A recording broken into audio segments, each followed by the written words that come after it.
Live from Basin Boulevard, Rockville Avenue. This is Cellar County with Butch and Coffee. And good afternoon. This is what happens when I go to sleep for a week after all the stuff that's happened when I'm not paying attention. The Tiger Woods story being the biggest thing, but we talked about that as a separate point. But yeah, let's talk about the rest of the sports world for a moment. Let's start with the big story is Kevin Mather. I believe that's last name, Mather. Yeah, he resigned from being the CEO and president of the Mariners after some comments that came out that, let's just say, they're not the best comments to say in 2021. No. Everything is pretty much looked under a microscope these days, and the part about this that kind of blows my mind was this was spoken at a Rotary Club. This was like an online. This was like a it was almost like a conference call, basically, with members of the Bellevue, Washington Rotary Club.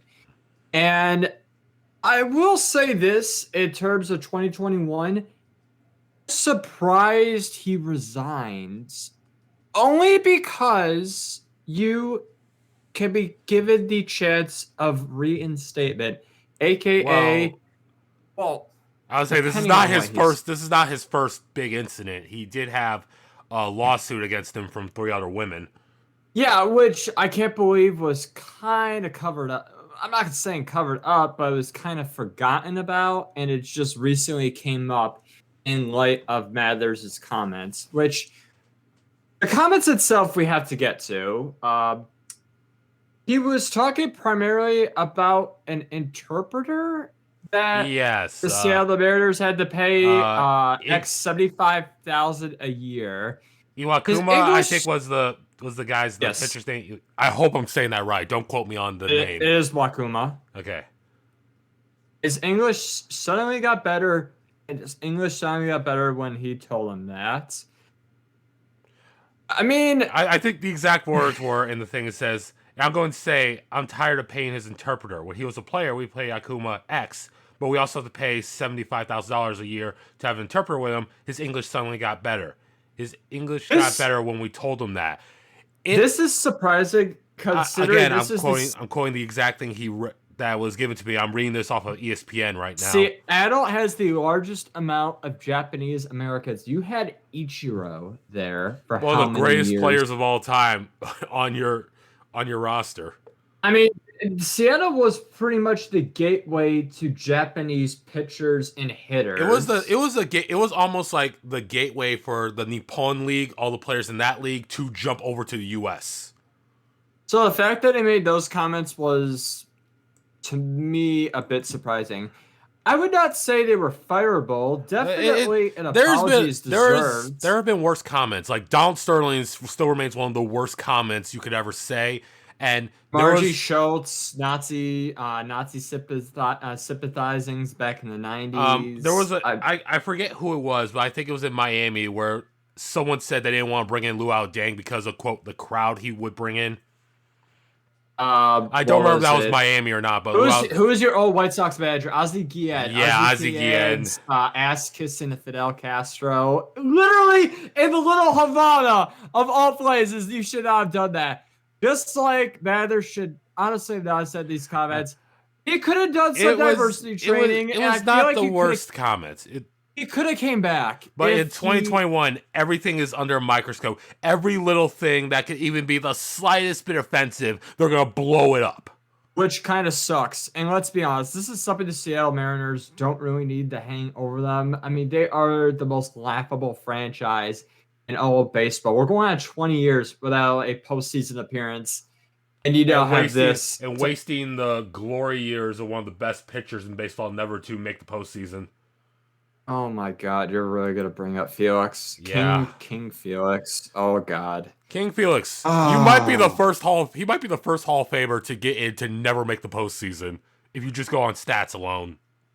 Probably. Oh jeez. Like I said, Seattle. Maybe Mathers did the right thing at resigning. It was a smart thing. Like, you knew the pressure was going to come for him to step down. So he basically he took the earliest road he can. He just said, all right, I'm done. Like, because you knew it was coming. You knew there was going to be a lot of pressure on him to step down, especially with his history. Because he also had another comment too, and it wasn't one that was as offensive. It was just something that's like you don't say in public. No. It was about two of his. It was about. Well, first there was another thing that was it wasn't just Ikama. It was a Cuban player, I believe. Mm-hmm. I'm trying to think of his name right now. He said something. Julio Rodriguez. Yes. Yeah. The comments for him, I believe, and let me see if I can find the comments he said about him. Julio Rodriguez got personality bigger than all of you combined. He's loud. His English is not tremendous. Oh boy. Yeah, not good. Not a good. Well, it's not the worst thing you can say, but from an optic standpoint, not good. All right. We're going to stay with resignations or firings. I have one more thing I have one more comment I want to throw out there about his resignation. About another thing that kind of pissed people off was talk about what he was planning to do with some of his prospects. Now, as you know, in baseball, there's certain things managers and owners do to basically get as much time out of players as they can. But you talk about service time? Yeah, service time, but no one comes out and actually say it. It's like it's a thing that happens, people get mad about it, and then move on. This guy publicly did say something about... Yeah, that part was kind of shitty. That way to avoid paying a couple bucks. That's... His whole thing was all the comments he had in this conversation centered on financial transactions, which... Mm-hmm. Not a good look when you're considering all the things you said and focusing on the fact that, this is not going to make me money. Yeah, absolutely not good. All right, that's all. That's the last thing I gotta say. Moving on to the next thing. Speaking of firings, the Montreal Canadiens have fired Joad Julian. He is officially fired. If we're still on the topic of firings, I have another one coming up, but we will get to that in a sec. The man that brought Boston that infamous Stanley Cup back in 2011, and he jumped to, of all teams, a bitter rival in the Canadiens. And I'm not saying the Canadiens are great right now. They are a couple points behind in terms of trying to make it into their quote-unquote division with the way the NHL is set up this season. But yeah, he did not live up to expectations in Montreal. 2 postseason appearances and both of them first-round losses. And it just seems like he wasn't really able to righten his head coaching role ever since 2013. Don't get me wrong. He turned the Boston Bruins around and turned them into a perennial Stanley Cup contender and a serious Stanley Cup threat. But when he went to Montreal, there was some hope he could turn stuff around with PK Subban and whatnot, but things just never worked out for Julian. I'm not saying I have anything against the Canadiens, but as we all know, Montreal fans suck in terms of, hey, here's this part of Canada that speaks French. Oh, hey, we're from Toronto. We're coming over to have a game. Nope, fuck you. What? No. Fuck you. You are not French Canadian. We are the mighty Canadians. Oh, God, this team has not been relevant in like 25 years, if not longer. I'm sorry. I have to say this. No, you made a joke and it reminded me of a video. I'm sorry, going on a sidebar here. You remind me of a video I watched about Jacques Villeneuve, about how I think he came to a Canadiens game and everyone's like, yeah. And you could just tell it's like, they're going, who's this guy again? I don't remember if the Canadiens or not, but I will. Would it be ironic if one of the Canadian teams won the Stanley Cup this year because they're in a division specifically catered to Canada? It would be hilarious. It would be hilarious if a Canadian team wins that's not playing that they won the Stanley Cup, not in Canada. Let me put it like this way: imagine winning the Stanley Cup, or let's move to baseball for a sec. Imagine if Toronto won the World Series, but they weren't playing in Toronto. America. Yeah, they won the World Series, playing all their games this season here.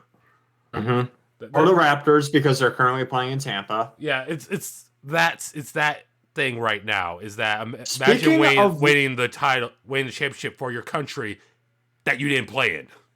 Speaking of which, did the Blue Jays ever get their home field confirmed as to where they're going to be playing? I don't recall. I think they were saying. Was it Dundon? Let's see. No, I think they moved. I don't remember I don't remember exactly what you said. We talked about they're going to be playing in Dundon. Yeah. They are going to be playing their home games to start off in Dundon. All right. So speaking of firings, Minnesota Timberwolves. We had. Oh boy. Oh, there's a few things right there. Ryan Saunders got fired after a horrific start. I did not expect the Timberwolves to be this bad. Going 7-24, I believe, at the time he got fired. They lost to the Knicks, and then they got fired. Well, I will say this: losing to the New York Knicks is a fireable offense, regardless. Oh God. Yeah, fuck the New York Knicks. But seriously though, part of the controversy is not the fact he got fired. It's more the fact of all the process that led to him being fired and how they chose to replace him. Because you know who they replaced him with, right? No. So he got fired, and don't hate me for saying that. Yeah. Do not hate. I know he's kind of like I'm not saying he's like a new coach. What? Chris Finch? Yeah, Chris. Yeah. Wait, what? Yeah. So David Vanderpool was like the big name everyone thought was going to be a new head coach after all searching, but they went with Chris Finch instead. And that, to me, is insulting. Man, he's been everywhere. I'm looking at the Houston Rockets, Denver Nuggets, the Pelicans, and then the Raptors, but he was never officially a head coach. He was just a associate head coach or assistant coach. Jesus, he's jumped around. All right, so my first issue is that, of course, obviously the race issue. I hate to bring that up, but that's definitely the one thing that everyone's focused on right now is the fact that Vanderpool was a qualified candidate. I'm not saying Fish wasn't qualified. He's definitely qualified. It's just for a league and a team that promotes diversity, you literally take the non-diverse option. Yeah. Oh, jeez. And second, the whole process of first Saunders being fired and then the search and now hiring Finch. This whole process is a disaster. It's just a disaster because it felt like they did not plan anything out. I'm just gonna say this to be symptomatic here. You can't feel worse for a team like the Timberwolves. I recently saw a piece that highlighted their history with their shitty owner and Kevin Durant and Kevin Garnett's. If you know what I'm talking about, the fact that Kevin Garnett's jersey is not officially retired by the Minnesota Timberwolves.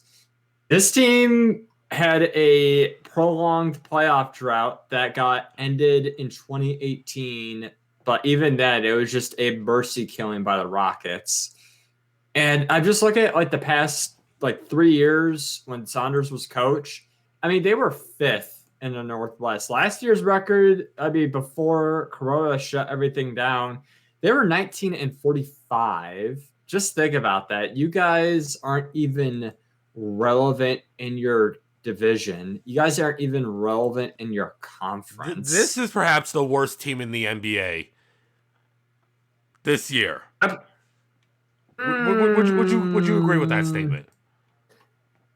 No. Who do you think would be the worst team? Who's the worst team in the NBA right now to you? Personally, to me, the Pistons. No, I think Minnesota's worse than the Pistons. I'm looking at I'm trying to look at points per game, the points against. The Wolves have a .02. Don't look just at that. Just look at how they played ball and how they handled everything. I still say Minnesota has it worse. All right, fine. I guess they're worse because they fired their head coach. Yeah, they actually got around to fire their head coach. And okay, going back to the process of finding a new coach. Usually you would take time, if you even wait to the end of the season, because in most cases the assistant manager will usually take over until you find a new head coach. In most cases, it depends on the situation, though. I mean, some were blatantly they had to happen, like Bill O'Brien, and others were more of a surprise as to they thought we're gonna wait until the end of the season, aka Matt Patricia, Bob Quinn, and the Detroit Lions. But did you guys ever? You guys announced your like new permanent head coach.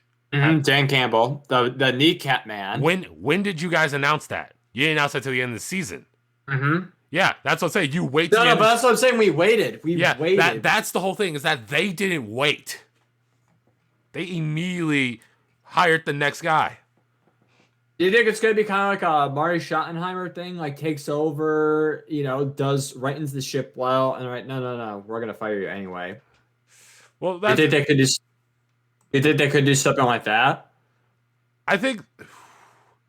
See, this whole situation is more. The Timberwolves are still a horrible team. Let's not sugarcoat. The Timberwolves are still bad, but I would say in the end, it all really kind of depends on remember before Sanders was fired, he was 7-24. If he gets a better record than 7-24 come the end of the season, is it worth keeping him around? I would say yeah, because you still have time to figure out, okay, maybe we'll see what this carries into next season. I mean, you can't. The biggest thing is you can't tank. I mean, even if you tank, you're not guaranteed. Yeah, you're not guaranteed anything in the NBA. And I'm not saying they have like a legit shot at making the playoffs because right now they are quite a ways behind. They're 10 games behind the Warriors. Man, the Warriors are really writing things around. Yeah, you're looking at a 10-game deficit, and you're right about halfway through the season. So you're probably not going to be able to. I would like to point out one more thing about Chris Finch, and it's hilarious to me. His first game was against the Bulls, and they lost in overtime to the Bulls. That's still kind of funny to me because I'm like, yep, it shows that despite all the shit that happens with the Bulls on occasion, there's teams worse than us. So that's absolutely. All right, speaking of the Bulls, and let's move to the next. Let's move to the next thing. Let's stop talking about head coaches and all this. Let's move to the next thing. They released the NBA All-Star Game selections for both the starters and the reserves, and surprise! It's a huge surprise to me because I didn't think, given how the Bulls played, he was gonna be. But yeah, Zach LaVine's an All-Star. Really? Yeah, Zach LaVine. Yeah, look it up. It's on the page. It's on the page we have of the All-Star rosters. Yeah, he's in that. I thought you looked at it.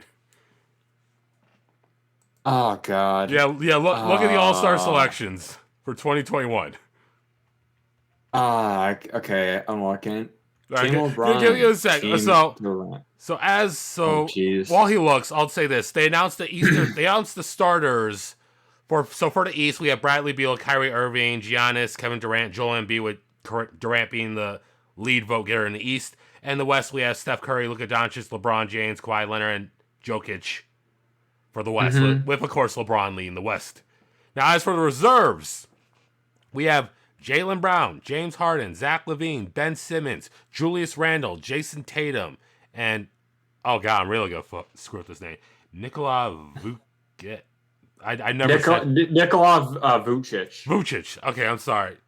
Sorry if I screwed out that name. I apologize. Oh, look, Zion's here! Yay! Yeah, in the West we have originally, and I say originally because this is going to go to my next point. Originally, we have Damian Lillard, Donovan Mitchell, Chris Paul, Anthony Davis, Paul George, Zion Williamson, and Rudy Gobert.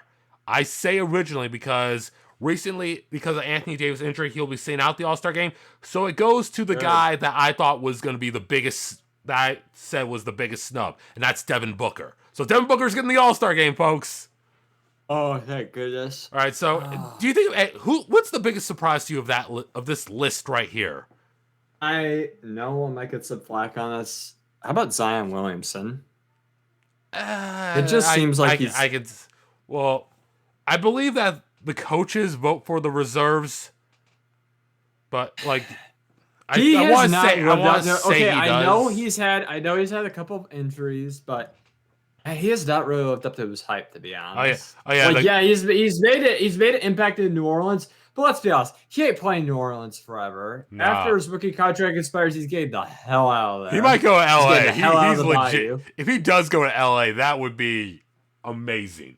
But anyway, the other thing I was going to say is that Quinn Snyder is going to be the coach of Team LeBron, and Doc Rivers is going to be the coach of Team Durant.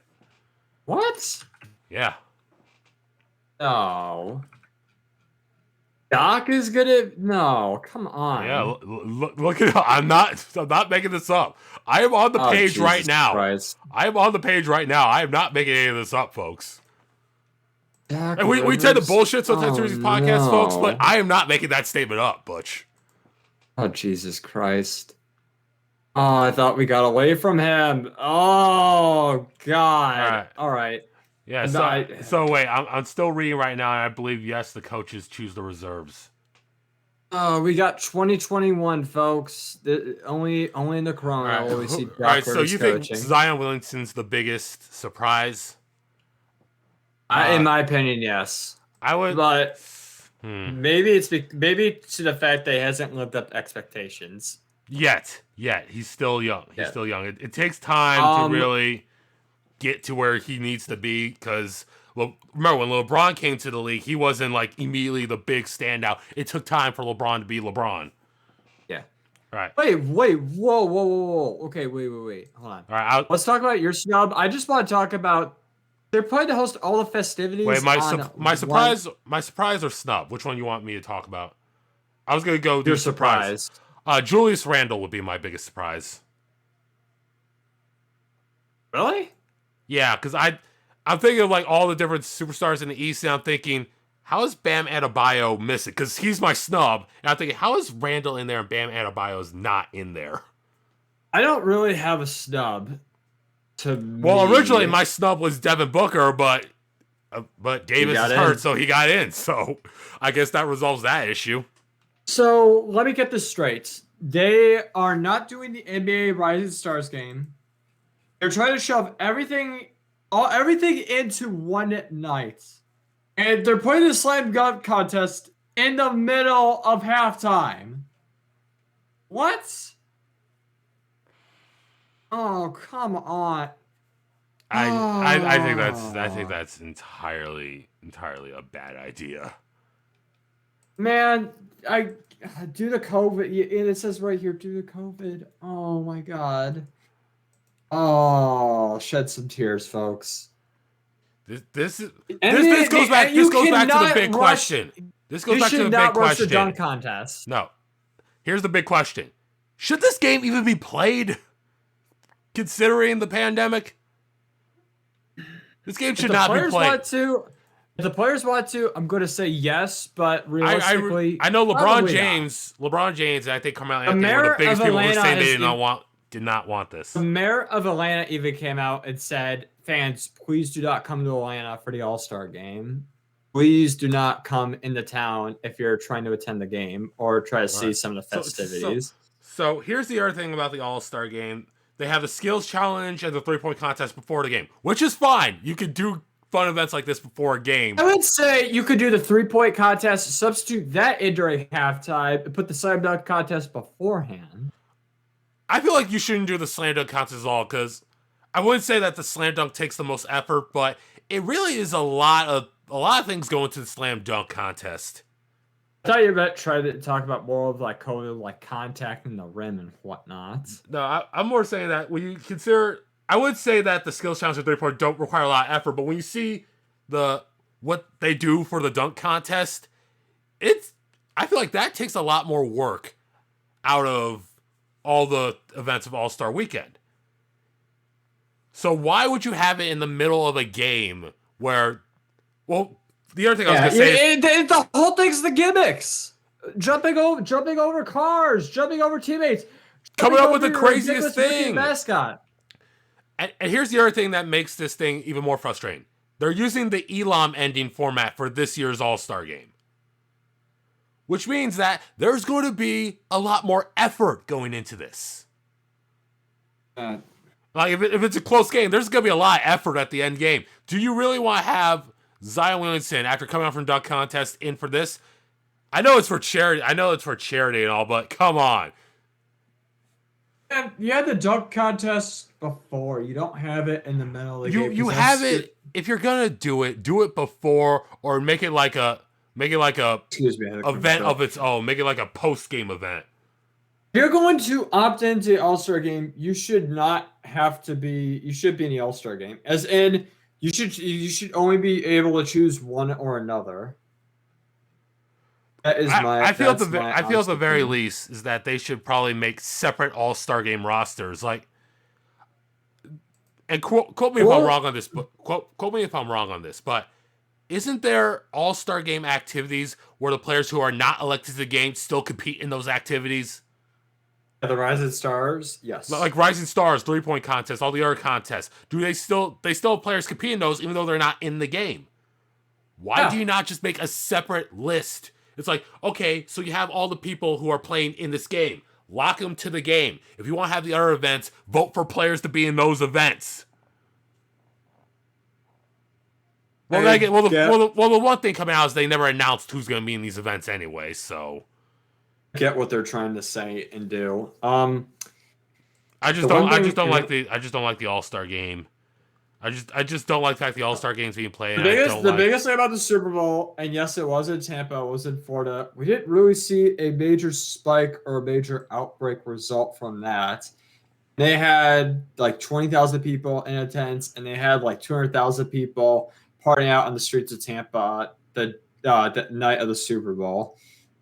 You're talking about the All-Star game is close to the public. You're talking about limited spectators, to specific guests that have to be vaccinated, and they're mainly just healthcare workers and the students and the faculty of apparently, and this is kind of what a unique thing they're doing. They're trying to refer to historically black colleges and universities, which it is the Deep South, and Atlanta and Georgia as a whole has a lot of prestigious black universities. So in a way, it's kind of fitting. It is fitting. Your league. It is fitting. I'm just still not on board with the fact that this game is being played, given the potential risk of this causing a widespread outbreak and shutting down the NBA. Like I said, it's one thing to have it, to not have fans, and then it's just one thing to not have it. At least they're taking precautions.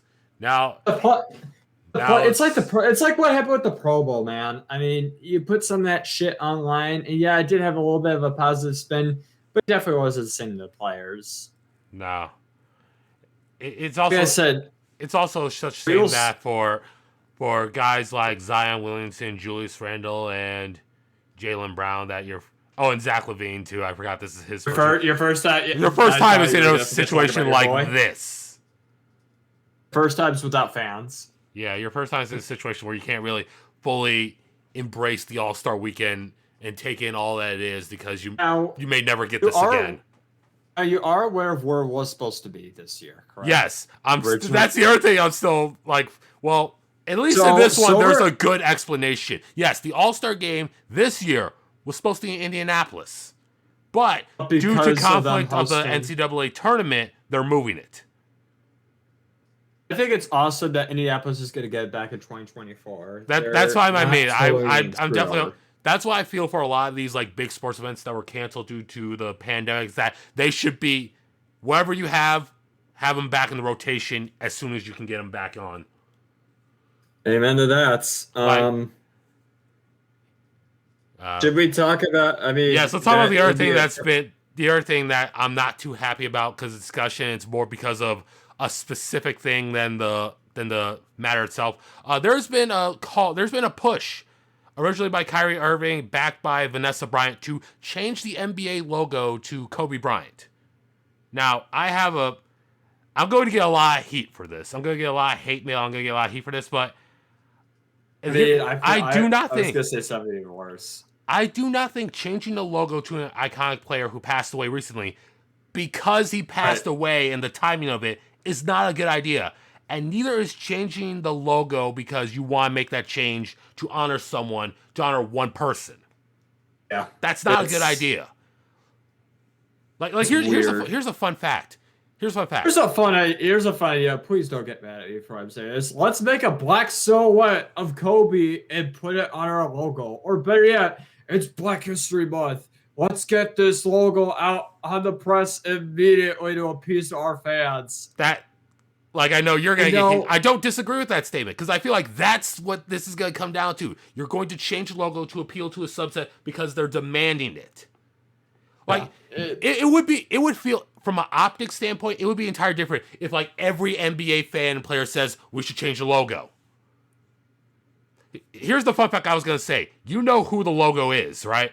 The current Jerry logo. West. Yes. But the NBA never said it was Jerry West. Because the other side of the debate is, because if they acknowledge that, yeah, we use Jerry West, they would have to pay Jerry West all the royalties for using the logo.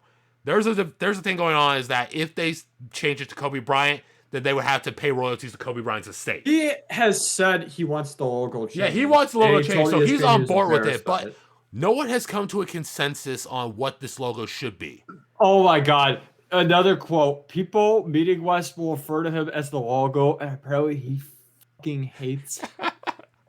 I would see that's both funny and I get it. That's funny and I get it.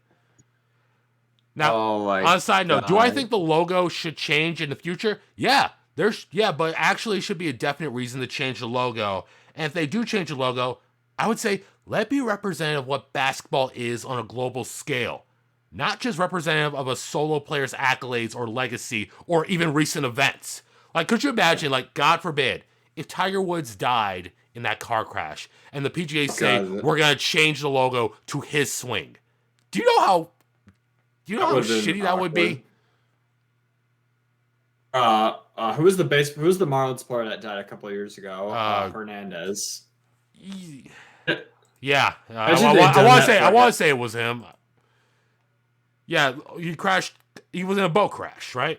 He had drugs in his system. Yeah. But imagine they did that as a way to honor him, a becoming player. Like that. Like I said, it's a way to make a tribute. Yeah, it's a way. I like the idea for tributes, but it should be, one, something that's unanimously decided amongst everyone, and two, not tributes. I mean the logo. Oh boy. I mean the logo. Oh my God! Did you see what Kyrie said? That's the whole reason I'm talking about it. That's the whole reason that I'm talking about this logo, is because of what he said. Oh. Yeah. Now you see why. Now you see why I'm not happy about it. Oh man, my joke was so goddamn true. Oh my God. Oh, right, baby, this is gonna be a fun one. All right, folks, buckle in for a ride. Things are about to get racial. Yeah. Don't say it, because I'm pretty sure I say logo. We're talking about the change of logo. You know what this means. Please don't hate me before I say this, but do we really want to honor a alleged rapist? Okay, I'm cutting you off. Okay, because this goes back to something we said during the Tiger thing. Let's not talk about the shit he did in the past. Let's not make that the main issue. Let's talk about what he meant to the sport. Mm-hmm. Let's not talk about the past like that. Yes, let's talk about his feud between him and Shaq. Oh, that reminds me. Inside the NBA did a segment, I think, a few years back on the logos. I'll send you the link, Butch, but it was hilarious. It was a hilarious take, because they were looking at all the possible substitutes for the logo. Of course, Michael Jordan's name came up, but there was one where it's just Charles Barkley. It's like big old Charles Barkley. Where they had Shaq breaking the rib. Hold on. I'm gonna look up the segment, folks. I'm gonna pause it. But you can keep talking about the local side. I'll look at the segment because I'll try and remember what the alternatives they did, and it was good. Yes, the NBA is a historically black league, and I do get what they're trying to do with honoring Kobe Bryant, but is this the right way you want to do it with the logo? And people are going to be pissed off. There will be people that will be pissed off that you changed the logo. People are going to be. I mean, did you see what happened when Formula One, when they changed the logo to what it is now? How pissed everyone got at that. I didn't realize Formula One changed their logo. Oh yeah, look up the history of the Formula One logo, and you'll see. Like, A more controversial one, and I know this really shouldn't have stayed here, but like with the state flag of Mississippi, people were No, that demanding I was change ups- and change and change, and then it finally happens. And I mean, you still have people that are pissed off about well, it. they're pissed. And They're pissed off for an entirely different reason. Let's be fair. yes, but what I'm saying is you're going to have the old diehard NBA fans that are going to truly I never mean, understand. look at what happens when a team changes their logo. How that gets confusing. Think of all the logo changes teams have made the past few years. I'm not angry looking at the old logo to what it is now, but the one before that of the World Championship, that looked fucking ugly. Oh, Oh my god, that looks like a little fucking Pinewood Derby car, like the ones you have at Boy Scouts. you found it, right? Yep, oh god, it looks butt fucking ugly. Yeah, doesn't the current logo look terrible? It kind of does to a certain extent. Well, I've gotten used to it now, but oh my god, yeah, you don't change Would an that be iconic. would that be crazy at halftime of the All-Star game after the slam dunk contest they announced they were doing this change? I mean, That would be NBA crazy. That'd be seems crazy. like it would flip over on its head. I think it would not. It would not go. Would just I think in terms of like everyone there, it would probably go over well because you would recognize, hey, it's Kobe. But I'm pretty sure the rest of the world will be like, really, really, that's. wait. And like I said, you're gonna need to have a sit down. I would say biggest thing is You need to was come to a out full consensus of what you want the logo to be. or just make it a generic silhouette. So that way, it's not like you have to honor a specific player. Like, It's you know, honoring the league as a whole. you know what makes Jerry West logo iconic to me? Because when you look at a lot of basketball screenshots of players dribbling, how many look like Jerry West? Not many. The way I'm saying the pose he makes in that image is iconic because when you think of basketball, you think of when players are like dribbling and they're about to cross, you think of that pose, right? And a lot of players, even though it doesn't look like Jerry West, it's close enough where you can justify that it's his, that everyone, basically, Jerry West's pose in the logo is so iconic because everyone realizes it's basketball and it's something everyone can do. Like, imagine Michael Jordan's dunk was a logo. How many people can actually do Michael Jordan's dunk? Not really many. But with Jerry West, to me, anyone can do that. Anyone can really do that pose. Or please have Shaq, breaking the rim off the backboard. That would be iconic. Right there. Or break down the entire fucking thing like he did in '90. There was also, like, I don't remember if it was in the EJ video in the Stat and Night thing, but there was Steph Curry with his traditional 3-point pose. I think Steph's no. Steph's would be him throwing his mouthpiece. LeBron, you can have LeBron doing when he used to throw the chalk. That could be the pose. That's an idea. I just sent you the link for it. We gotta move on. Yeah. We gotta move on. Let's move outside the NBA and let's go to the ice. Let's go to the ice. Okay, we'll go to the ice. Yeah, the Lake Tahoe game was this past weekend. And all you gotta say is that, given what ended up happening in the first game, the weekend was almost a full-blown disaster. But you know what? They pulled it off. And the games were good. Well, the first game was fun. The first game was good after an 8.5-hour delay. Jesus. They started right as the sun was hitting the ice, and I thought, oh, this looks so beautiful. And then the sun started fucking up the ice, so they had to put it in delay. They had to wait till the sun set to play again and redo all the ice.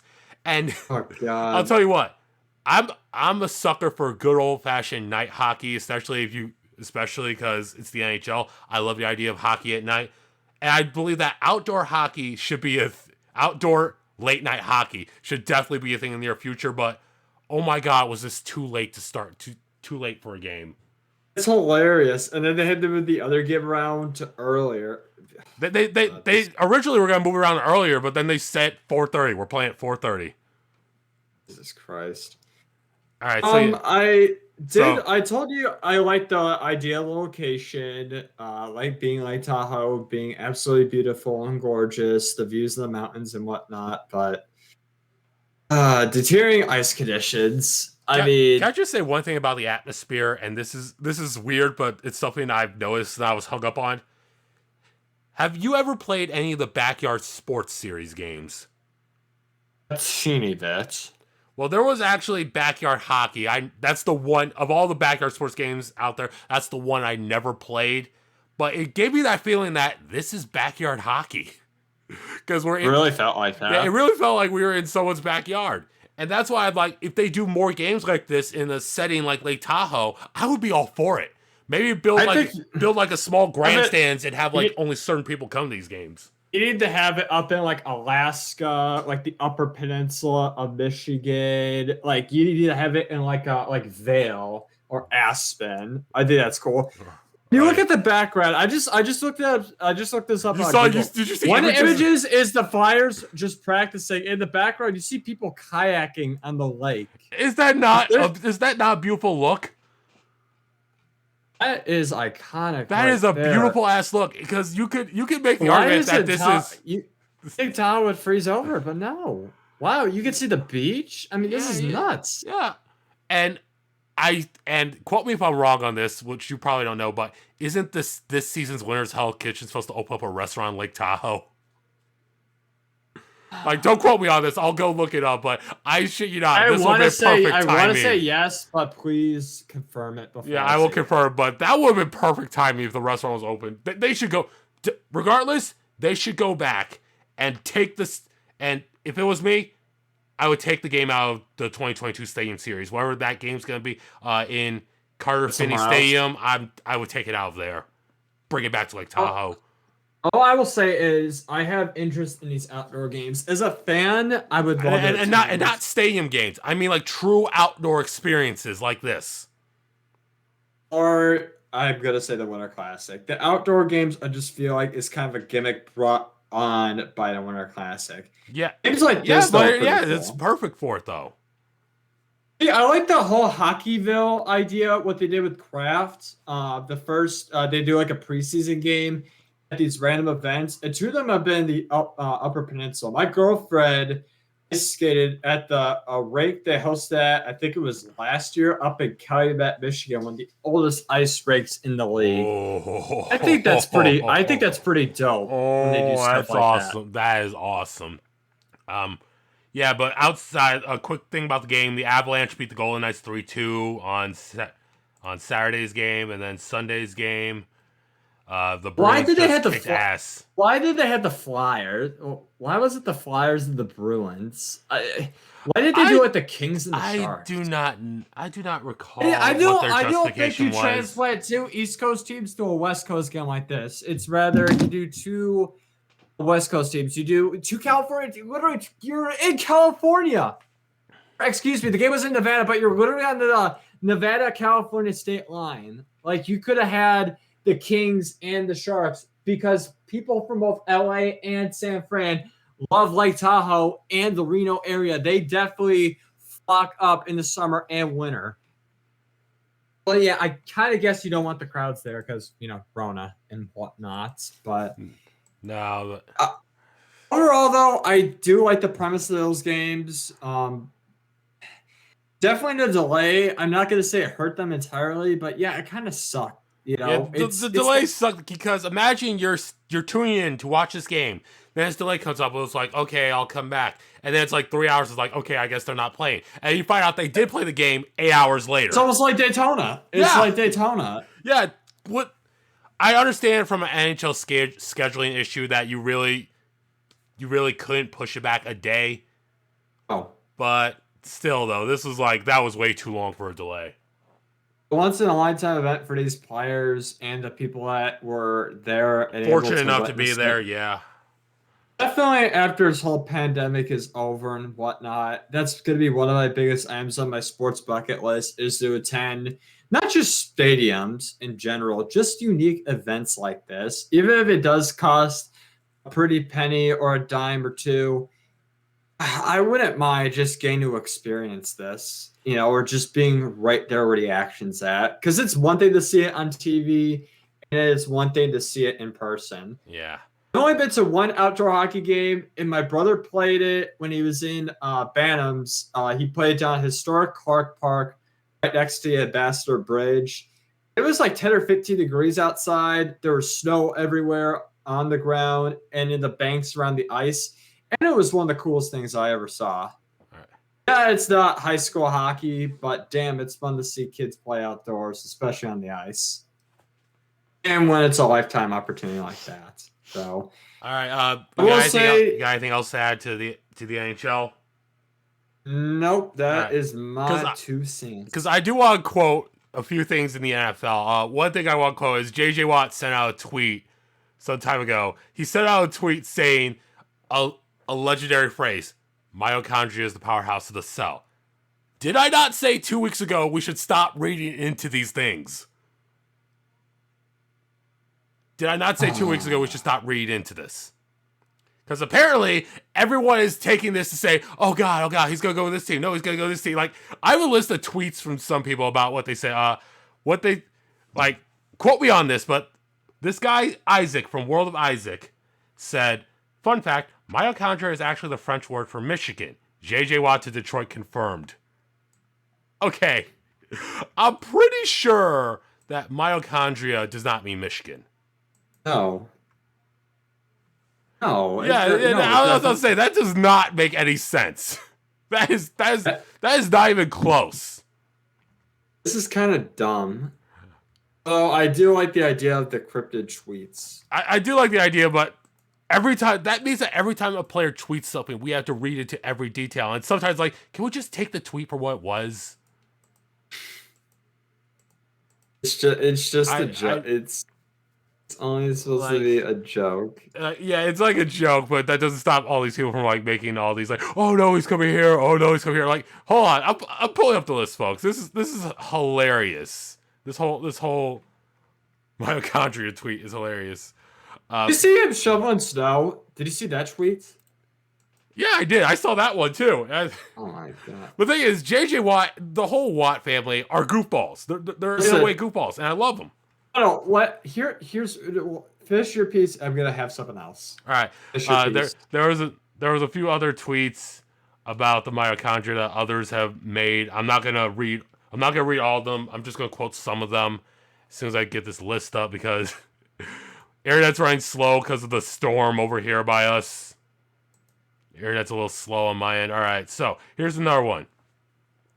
Mitochondria are shaped like beans. The Bills GM is Brandon Beane. Beane was executive of the year, making him the powerhouse of GMs in the league, aka the Cell.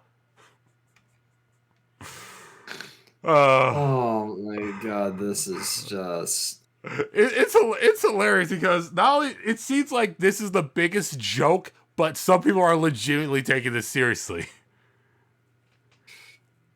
Here's one more good. Here's two more good ones, and then I'll stop. Mitochondria has a C in it. Cleveland starts with a C. He's coming to the Browns. All right, and the last one. The mitochondria was discovered by Albert von Kolker. Hope I'm saying that name right. A Swiss embryologist and histologist. The Swiss make cheese like the great people of, drum roll please, Green Bay. Wow, confirmed. JJ's going to the Packers. Oh my God. The thing I just want to bring up real fast that is the best one to me right there. I just want to say this real fast, just with the shoveling thing. Like, there's certain events and activities athletes aren't supposed to be doing. Like, they're put in their contracts. Like, one of them was flying planes because of all the Yankees pitchers that died of plane crashes in like the late 70s, and you had that incident back in 06. I think physical activities like shoveling snow would be up there because you throw out your back or something before a game. But this is the off season. This isn't like in the middle of the season. This is the off season.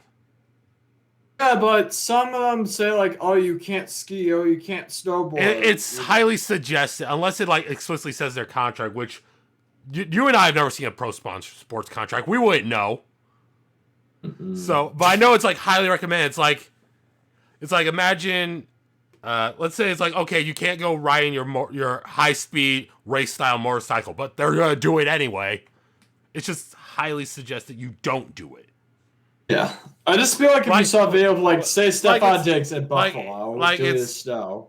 Like it's highly suggested that you shouldn't go out to strip clubs during the week of a game. But players do anyway. They go out to the clubs. No. I'm just talking about more like physical activities. I'm just saying. Going to a strip club is a big physical activity. I mean, it depends on which strip club you're going to, because then you have a lot of other risk. Oh boy. Okay. Okay. HPV! Oh my god. All right. So the other thing of NFL news, which was hilarious, and this will be the last thing of the night. Cam Newton was hosting a camp for kids, and a teen just started trash talking the shit out of him. Did you see the video of this? No, although I did hear about the controversy. However, it wasn't a controversy. I just thought it was funny because there's this kid talking shit to Cam Newton, and of course, apologize. And of course, all the people start harping on the kid. Cam Newton, he took the high road in this. He didn't try to go after the kid. He took the high road. It's like, yeah, okay, ha ha. Ha. But everyone went after the kid. And then the kid apologized. And I feel like at that point, kid makes fun of Cam Newton. And of course Cam Newton took it all in good fun. And all these people are like harping on the kid. And this is exactly one of the reasons I hate social media, is because it takes for someone to make a small mistake or a small joke, and they're getting reamed through the coals. People just shut. I feel like need to calm the fuck down. Well, I will say this to certain people, they can go get fucked, and I will. If they want to talk shit about kids who are trash talking and making jokes, and it's hypocritical, definitely say the least. Because I know a lot of people, especially on social media, who will talk a lot of shit about someone else making mistakes, but when someone calls out their mistakes, I'm like, bro, chill, it's just a joke. I'm sorry, checking a joke. No, that's what makes me mad about this whole thing. But at the same time, it's hilarious because of how overblown this thing went. How this went from like 0 to 20 to 100 overnight.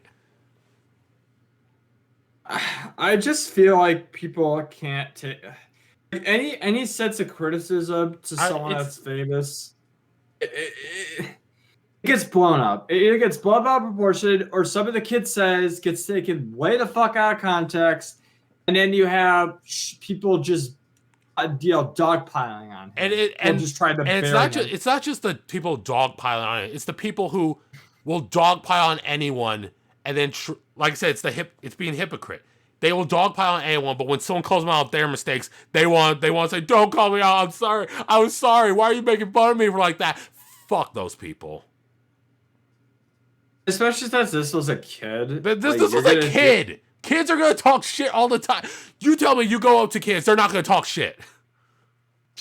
I know kids have said the darnest fucking things. I know I was a kid, and I definitely said the darnest fucking things, but I never. I mean, I got called out on it, but I was never like ridiculed by my community or forced to apologize to a famous person. I just feel like at the end of the day, he said some stuff, he apologized, end of story. If you can make fun of him for it, go ahead and make fun of him, but don't dogpile on him. Don't like do some of the foul shit. Don't try to ruin his life, or like say, I'm gonna go there and kill your family, or to the people that do say that, I'm gonna go kill your family. How you like that? I'm gonna go kick your ass. See how you like. The one thing you underestimate about some of these stupid people is that they will put a lot of time and effort into doing stupid shit like this, but not enough time to fix the main problem, which is their own fucking lives. I love making like YouTube videos. As soon as someone has the YouTube comments are legendary. It's like waiting for people to say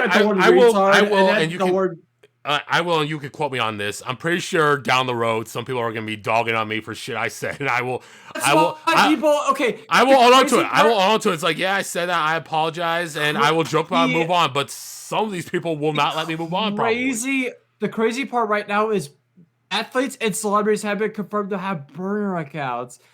So they go off on people, and they don't think they can face any repercussions. they are just as big as hypocrites as the common people. That's only the seldom and few. Like shit, if I was famous and people make fun of me, I would. Well, that's all. You only know about the seldom and few because they've been caught doing it. How many people are actually doing it that haven't been caught? Probably more than what you think, but shit. How many sock puppet accounts exist? Like compared to like real people versus sock puppets, how many exist out there? You think it's Twitter just a deep cleanse? Like, what percent of accounts would just suddenly disappear overnight? It's just like, wow, there's a lot more burner accounts than we thought, people. Oh my god, this has got completely off the rails. But as you know, this is Cellar County, so our trademark is to literally go off the rails. Our trademark is to go off the rails, and we like going off the rails. Fight us.